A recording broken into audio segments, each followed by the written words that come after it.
안녕하세요. 수요일 아침에 여러분들 뵙습니다. 오늘 하루도 주 안에서 힘차게 살아가는 복된 날 됐으면 좋겠습니다. 아무쪼록 늘 건강하시기 바라고요.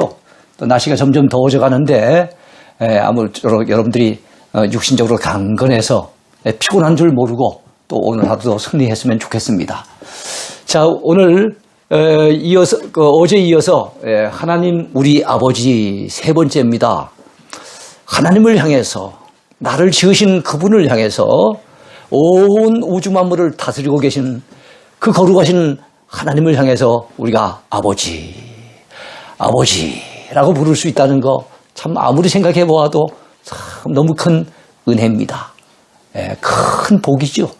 이런 복이 어디 있겠습니까? 너무나도 감개무량한 일입니다.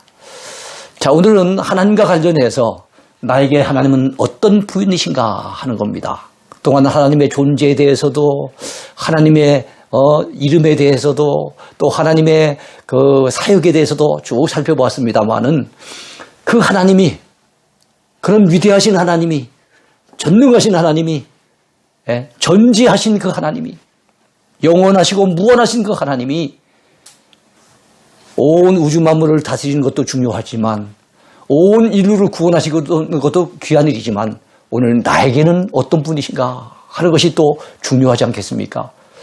그런 측면에서 오늘과 내일은 나에게 하나님은 어떤 분이신가 하는 것을 같이 살펴보려고 해요. 그 하나님에 대해서 모두 15가지 살펴보게 되겠는데 오늘은 1번부터 8번까지 살펴보겠습니다. 먼저 하나님은 나를 지으신 창조주가 되시죠. 하나님과 우리와의 관계는 하나님이 우리를 지으신 그 순간부터 맺어진 관계예요. 우리는 지음받은 피조물, 하나님은 우리를 지으신 창조주, 창조주와 피조물과의 관계가 하나님 우리 아버지와 우리 자신의 관계입니다. 우리가 사도신경을 통해서 늘 고백합니다. 전능하사 천지를 만드신 하나님 아버지를 내가 믿사오며. 자, 우리가 하나님 아버지라고 얘기를 하면서 그분이 어떤 분이라고요? 전능하셔서 천지 만물을 만드신 그분이라는 거예요. 천지 만물을 만드실 때 저와 여러분들도 만드신 거예요. 다윗은 시편 139편에서 이렇게 고백합니다. 내가 주께 감사함은 나를 지으심이 심히 기묘하심이라. 옛날 성경에는 신묘막측하심이라. 이야, 나를 어떻게 이렇게 지으셨는지. 나를 지으신 그 하나님의 은혜를 생각해 보니 너무너무 감사한 거예요. 여러분, 하나님의 은혜를 생각할 때 우리 자신을 한번 살펴보자고요. 나라고 하는 존재를 참 얼마나 신기하게 만드셨는지 몰라요. 우리의 몸 하나하나도요, 쓸모없는 데가 아무것도 없고요. 정말 하나하나를 얼마나 하나님이 그렇게 세밀하게 만드실지 몰라요.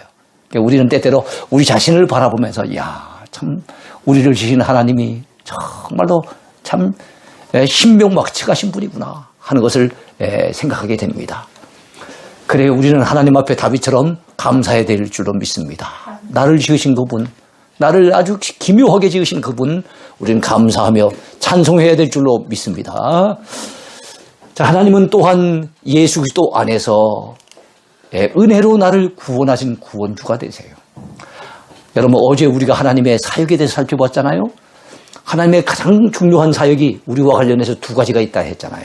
첫 번째는 창조 사역이고 두 번째는 구원 사역 아니겠습니까?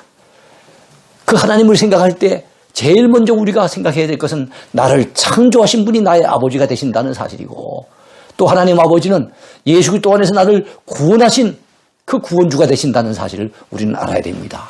사실 하나님 앞에 감사 제목들이 굉장히 많지만 그 가운데 가장 중요한 감사 제목이 두 가지 있다면, 하나님 나를 이렇게 신비하게 지어주신 것 감사합니다. 나라고 하는 존재가 하나님이 아니라면, 하나님의 손길이 없었다면 이 땅에 존재하지도 못했을 텐데, 하나님이 나를 이 세상에 태어나게 하셨고 이렇게 생명 주시고 건강 주셔서 오늘도 주의 은혜를 누리며 살게 하신 것 감사합니다 하는 그 감사와 아울러서 나 같은 죄인을 하나님 예수 그리스도 안에서 주님의 십자가의 보혈로 죄 씻어 주시고 구원해 주신 것 너무너무 감사합니다. 여러분, 바로 그런 감사의 제목이 저와 여러분들에게 있어져야 될 것입니다. 우리가 참 좋아하는 성경 구절이 있죠. 아마 예수 믿는 신자라면 웬만하면 다 암송하는 성경 구절일 거예요. 하나님이 세상을 이처럼 사랑하사 독생자를 주셨으니 이는 그를 믿는 자마다 멸망하지 않고 영생을 얻게 하려 하심이라.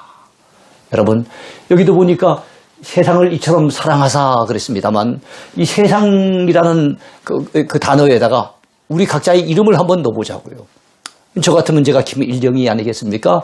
하나님이 세상을 하는 그 자리에다가 제 이름을 넣어서 하나님이 김일령을 이처럼 사랑하사 독생자를 주셨으니 이는 그를 믿는 김일령이를 멸망하지 않고 영생을 얻게 하려 하심이라.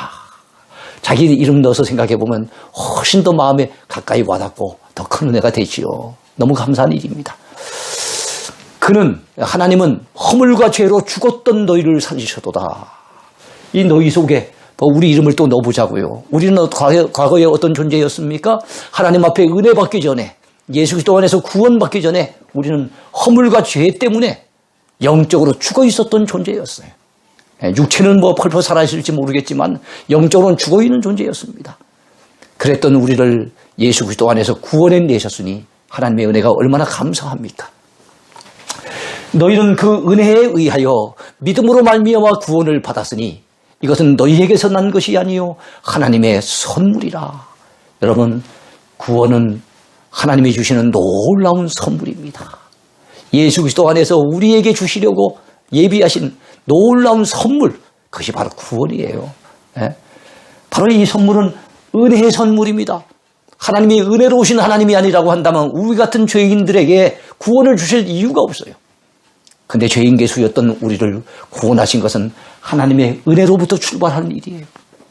하나님이 은혜로우신 분이시기에, 자비로우신 분이시기에 죄와 허물로 죽었던 우리도 살리셨고 예수 그리스도 안에서 너무나도 귀한 이 구원의 선물을 우리에게 전달해 주신 거예요. 이 놀라운 선물을 받은 우리가 어찌 감사하지 않을 수 있으며 어찌 찬양하지 않을 수 있겠습니까?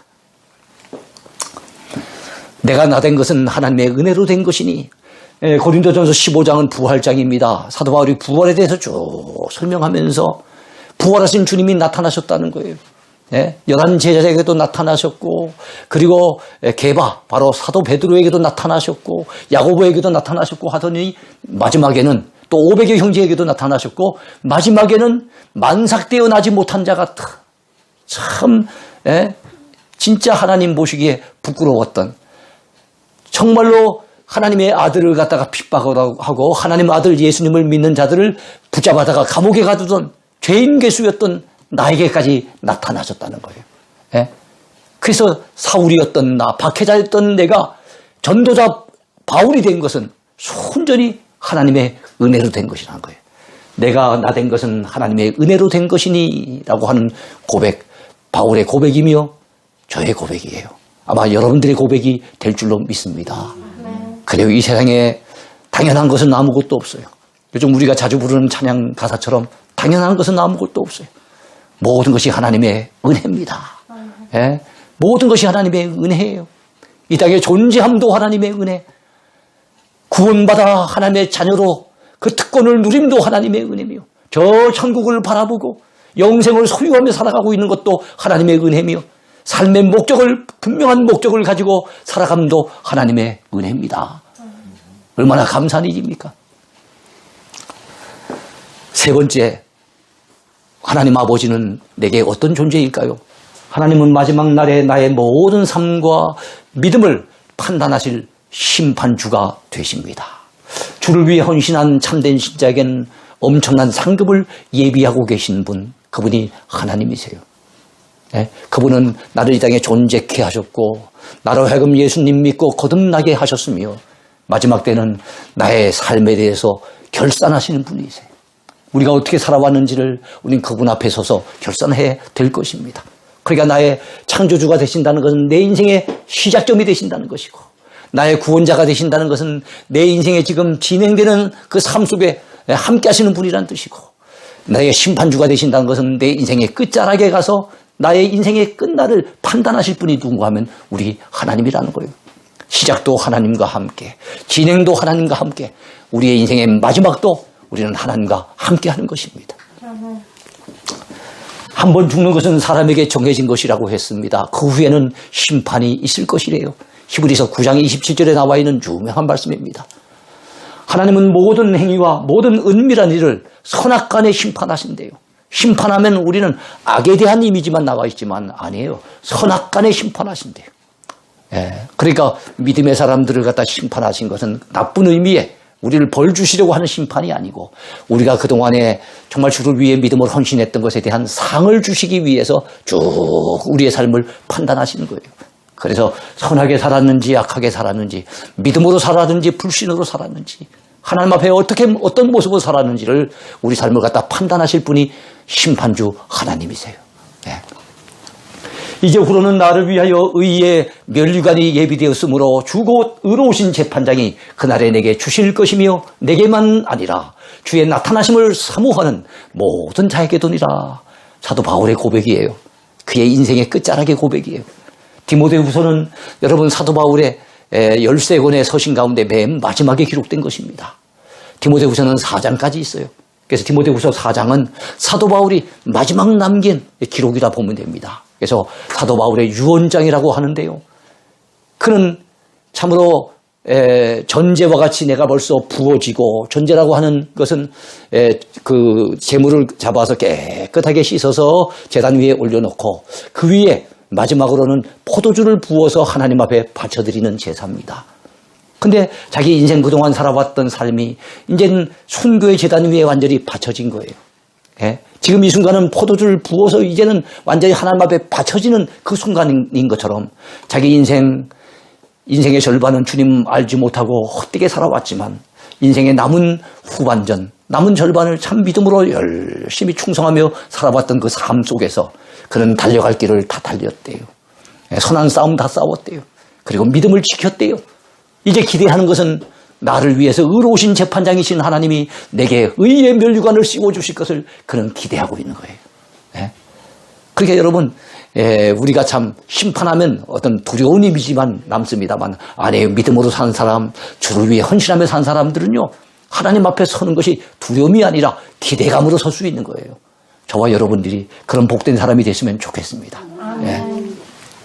네 번째, 우리 하나님은 어떤 분이실까요? 하나님은 나를 사랑하시는 나의 아버지가 되십니다. 그래서 우리가 지금 공부하고 있는 주제, 하나님을 공부할 때 신론을 공부하고 있잖아요. 하나님, 그분이 누구신가를 공부하고 있으면서 하나님에 대한 가장 중요한 단어로 아버지를 떠올려 보았어요. 전체 큰 타이틀이 하나님 우리 아버지입니다. 하나님 우리의 아버지가 되세요. 영접하는 자, 곧 그 이름을 믿는 자들에게는 하나님의 자녀가 되는 권세를 주셨대요. 하나님의 자녀가 됐다는 것은 하나님은 우리에게 아버지가 되신다는 뜻 아니겠습니까? 영접하는 자, 누구를요? 예수님을 어디에 영접합니까? 내 마음속에, 내 인생 가운데 모셔드리는 자는, 달리 말한다면 그 이름, 예수 그리스도의 이름을 믿는 사람은 하나님의 아들, 딸이 되는 권세를 주신답니다. 권세를 주셨답니다. 너무너무 감사하지요. 그래서 우리는 하나님을 향해서 감히 아바, 아버지, 아빠, 아버지라고 우리는 부를 수 있게 된 거예요. 너희는 다시 무서워하는 종의 영을 받지 아니하고 양자의 영을 받았으므로 우리가 아빠, 아버지라고 부르짖느니라.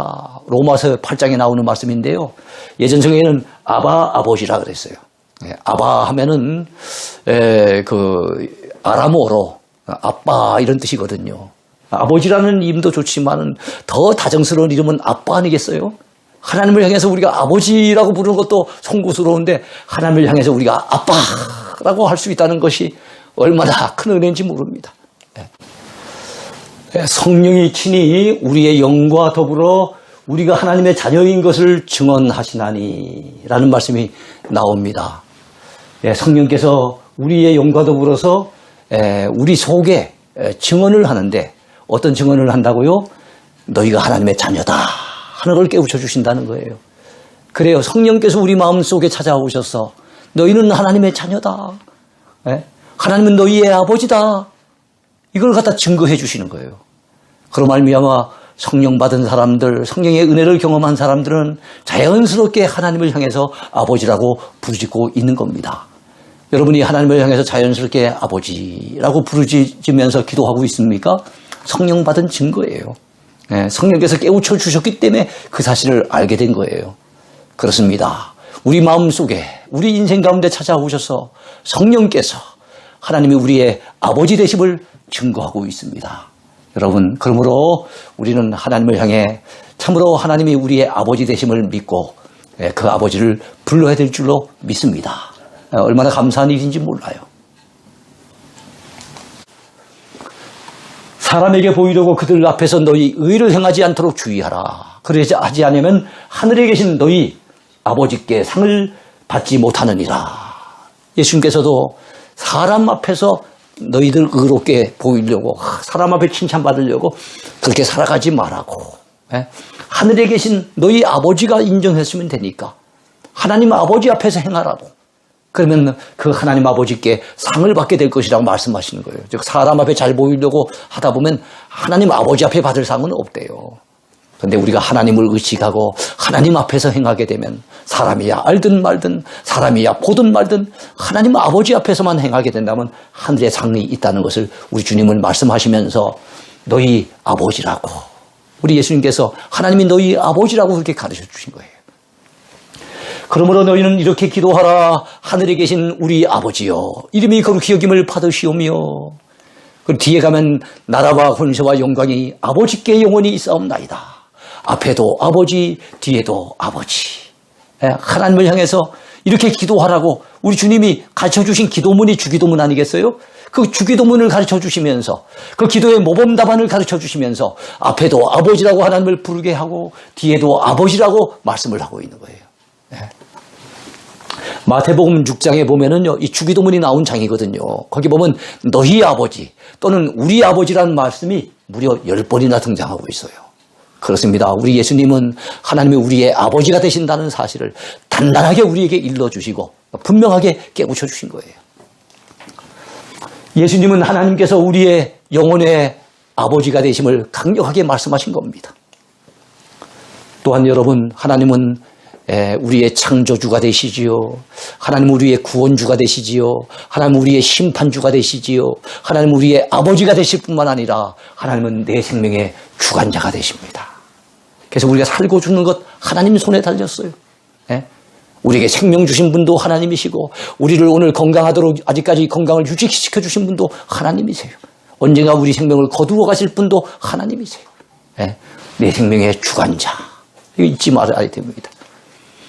주시니도 여호와시요 거두시니도 여호와시오니 여호와의 이름이 찬송을 받으실지니이다. 욥은 이렇게 고백했어요. 그렇습니다. 내게 생명 주신 분도 우리 하나님, 내게 자녀 주신 분도 우리 하나님, 내게 재물 주신 분도 우리 하나님, 그리고 결국에는 때가 되어지면 거두어 가실 분도 우리 하나님이세요. 하나님이 이르시되 어리석은 자여 오늘 밤에 내 영혼을 도로 찾으리니 그러면 내 준비한 것이 누구의 것이 되겠느냐.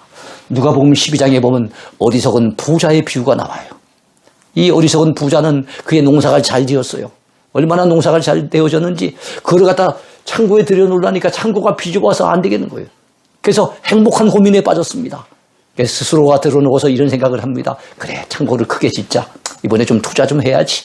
창고 크게 짓고 지은 양식 그 곡식을 걷다가 차곡차곡 쌓아두면은 이야, 이 많은 곡식을 정말 쌓아두게 된다면 내가 이제 무엇이 걱정되겠는가? 그러면서 그는 그 스스로의 영혼을 향해 이렇게 되뇌입니다. 내 영혼아, 여러 해 쓸 물건을 쌓아두었으니 이제는 먹고 마시고 즐기자. 그래요. 완전 쾌재를 부르고 있는 이 한 부자. 모든 것이 준비가 끝났어요. 창고 지을 준비, 그것을 쌓아둘 준비, 먹고 마시고 즐길 준비까지 끝났는데 여러분, 그는 죽을 준비는 안 된 거예요. 그날 밤에 하나님이 자기 생명을 불러가시는 걸 그는 모르고 있는 거예요. 그는 여러분 추수할 것이 그렇게 많은데도 그의 사전에는 추수 감사 예배는 없는 거예요. 어리석은 인생이죠. 그 생명이 하나님의 손에 달렸다는 걸 모르고 자기 생명의 주관자 되시는 하나님 없는 인생의 성공을 꿈꾸고 행복을 꿈꾸고 있으니 얼마나 어리석은 인생입니까? 그래서 우리 하나님은 어리석은 자여, 자기는 자기를 향해 행복한 인생이라고 성공한 인생이라고 쾌재를 부르고 있는데 우리 하나님이 모셨을 땐 어리석은 자인 거예요. 왜요? 자기 생명의 주관자를 모르고 있으니까. 우리는 이런 어리석은 인생이 안 돼야 될 줄로 믿습니다. 아멘. 또 하나님은 나의 어떤 분이 되십니까? 필요를 채워주시는 공급자가 되십니다. 여러분, 제가 언젠가 신문을 보면서 대구 시내에 있는 사람들이 하루에 소를 갖다 잡아서 소고기를 먹는데 하루에 먹는 양이 150마리나 된답니다. 150마리. 여러분, 하루에 대구에서 150마리 소를 잡을 것 같으면 이 대구 사람들이 1년에 곱하기 365 했을 때 1년에 잡아먹는 소는 얼마나 많을 것이며, 대구 사람이 이 정도가 같으면 대구의 인구의 4배가 되어지는 서울 사람들은 어떻게 얼마나 많이 먹을 것이며, 우리 대한민국 사람들, 전 세계 사람들이, 물론 가난한 사람들은 소고기 먹기 쉽지 않겠지만 어쨌든 간에 전 세계 사람들이 하루에 소만 잡아먹는 것만 해도 얼마나 많겠는가 생각을 해봤어요. 여러분, 우리가 소고기만 먹습니까? 이야, 우리가 태어나서 죽을 때까지 이 땅에 살아있는 동안에 한 개인이 먹는 것만 해도 엄청납니다. 그 먹고 남긴 쓰레기, 이것만 해도 아마 산더미 같을 거예요. 여러분, 어느 과학자가, 어느 위대한 인물이, 어느 영웅호골이 우리에게 그 필요한 것들을 그만큼 공급해 줄 수 있습니까? 하나님의 공급하시는 힘 아니면 불가능한 겁니다. 하나님이 그 엄청난 것들을 우리한테 아낌없이 그 필요를 따라 채워주시고 공급해 주시니 얼마나 감사한 일입니까? 하나님이 그런 분이세요. 저도 여러분, 지금까지 태어나서 지금까지 살아오면서 하나님의 은혜를 많이 누렸고, 또 목회를 하면서도 하나님의 그때마다 필요한 부분들을 채워주셔서 오늘까지 살아왔습니다만, 참 우리 하나님은 여측이 없으세요. 제게 뭔가 필요한 부분, 부족한 부분이 있으면 어떻게 아시고 어떤 손길을 통해서든지 어떤 방편을 통해서든지 그때마다 공급해 주세요. 개조 초창기에 어떨 때는 그날따라 누가 회 먹는 사람 보면서 부러워해서 나도 한번 회 먹어봤으면 하면 그날은 이상하게 회가 저녁 때 당도하는 거예요. 어느 여집사님이 갖고 왔는데 오빠가 횟집을 하는데 오늘 거기 들렀다가 목사님 생각이 나가지고 회를 갖다 가져왔다는 거예요. 그 난데없이 회를 갖다가 낮에 생각했던 것을 갖다 저녁 때 먹기도 하고, 이야, 하나님이 어떻게 이렇게 아시고 채워주시는가, 그런 경험이 참 많습니다. 그분이 우리 하나님이세요. 우리의 공급자. 얼마나 놀라운 하나님의 은혜입니까? 그 은혜를 우리가 누리고 살고 있는 거예요. 네. 그가 나를 푸른 풀밭에 누이시며 쉴만한 물가로 인도하시는도다. 시편 23편은 다윗의 간증입니다. 살아왔던 날들을 돌아보면서 생각해 봤더니, 이야, 하나님은 내 인생의 공급자라는 거예요. 필요할 때마다 시원한 물가로 인도하시기도 하시고, 푸른 풀밭으로 이끄시기도 하시고, 양에게는 풀밭이 필요하잖아요. 그리고 쉴만한 물가에서 물을 마셔야 되잖아요. 양에게 그런 것들을 공급하는 목자가 있는 것처럼 우리 하나님께서 내 인생의 그런 필요를 아시고 채워주셨다는 것을 바로 다윗은 고백하고 있는 거예요. 네. 우리 주님은 말씀하셨습니다. 공중의 새를 보라. 심지도 않고 거두지도 않고 창고에 모아들이지도 아니하되 너희 하늘 아버지께서 기르시나니 너희는 이것들보다 귀하지 아니하냐. 공중의 새도 먹이시는 우리 하나님. 들의 백합화도 솔로몬보다 더 아름다운 옷을 입히시는 우리 하나님. 그 하나님의 은혜가 있었기에 오늘까지 우리는 먹고 마시고 그리고 옷을 입고 하나님의 은혜를 누리며 살아가고 있는 것 아니겠어요? 그래요. 그분이 우리 하나님이시고 그분이 우리의 아버지시고 그분이 우리 인생의 공급자가 되심을 믿으시기 바랍니다. 네. 7번째는 하나님은 나에게 복 주시는 복의 근원이 되신다는 거예요. 복의 근원. 우리는 다 복 받기를 좋아해요. 네, 복 받기를 좋아합니다. 여러분, 우리 한국 사람들은 복을 받기를 좋아해서 옛날에 숟가락에도 복자가 있었고 이불에도 복자가 있었고 우리 삶 속에 이 복자가 얼마나 많이 들어간지도 몰라요. 네? 그리고 사람들이 이름도 복순이니 복자니 하면서 사람 이름에도 복자를 갖다 엄청 많이 넣었었죠. 요즘은 이제 촌스럽다고 그거를 빼기도 하고 이럽니다만은. 그래, 우리 다 복 받기 좋아해요. 우리만 그럴까요? 아니에요. 중국 사람들도 마찬가지고요. 세계인들이 다 복 받기를 좋아해요. 예?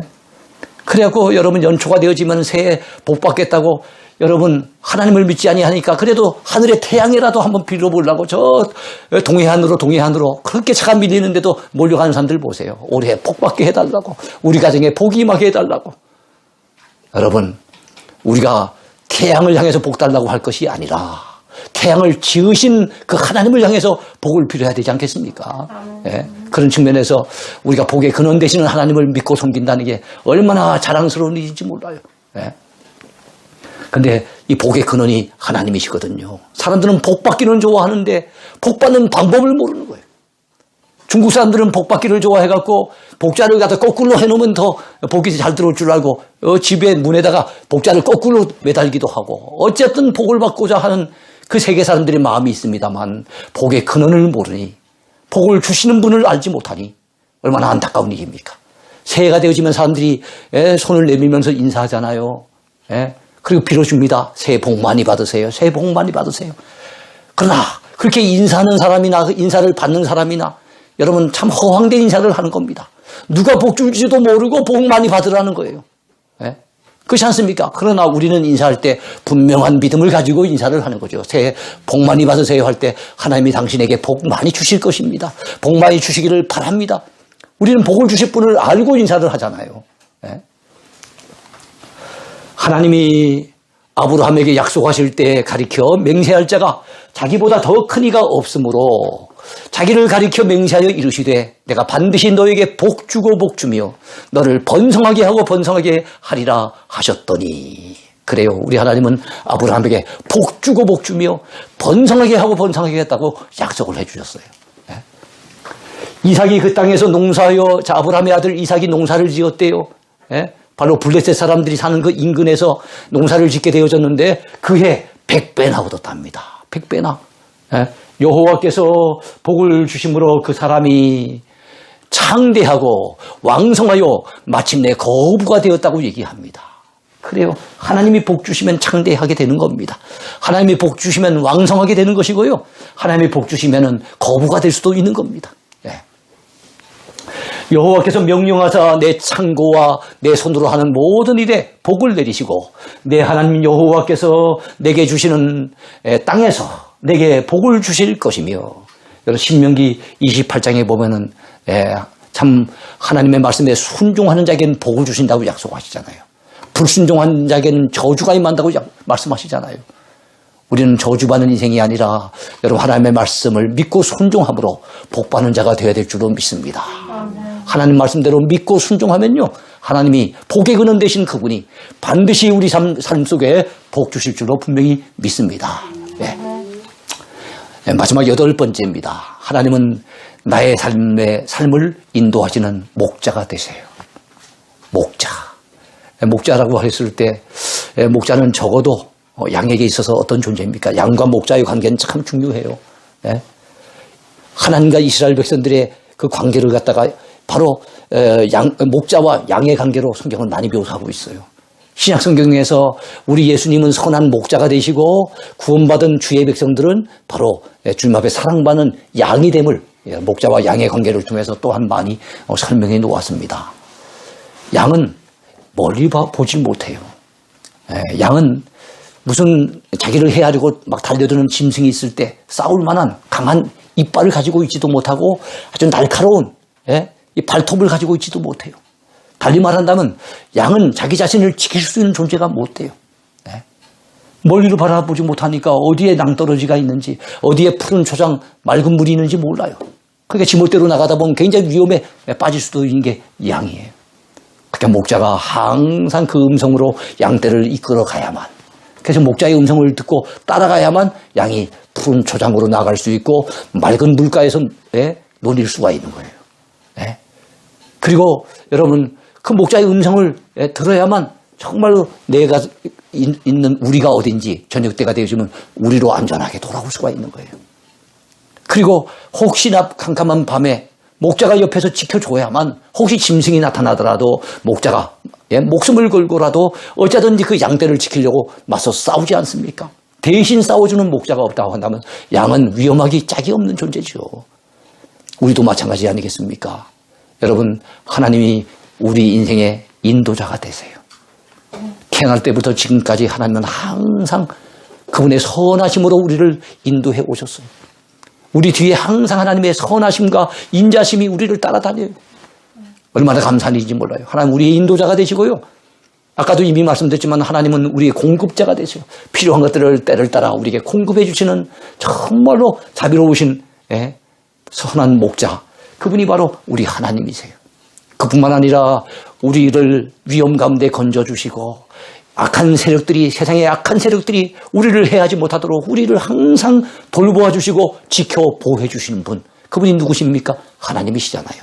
그래서 하나님은 우리의 목자가 되십니다.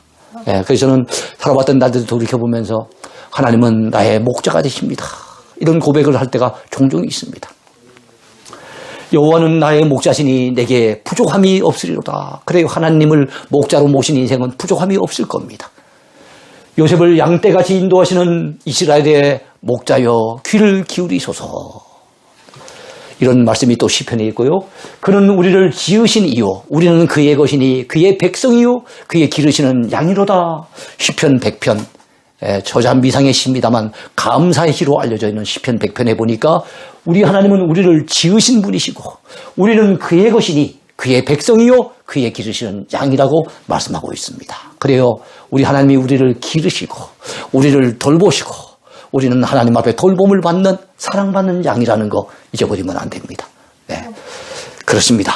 오늘도 우리 하나님은 내게 어떤 분이 되시는지 우리 찬찬히 같이 공부하면서 참 우리는 참 말씀의 그 은혜를 함께 나누었어요. 말씀을 듣고 보니 우리가 얼마나 행복한 인생인지. 이스라엘아 너희는 행복자로다. 모세가 이스라엘 백성들을 향해서 너희는 행복자라고 말씀을 했었는데 정말 우리들이야말로 저와 여러분들이야말로 행복한 인생이 아니겠습니까? 이 행복을 오늘도 마음껏 누리면서 하나님 아버지 의지하고 오늘도 멋지게 살아가시길 축원하겠습니다. 오늘 강의 여기까지입니다. 감사합니다.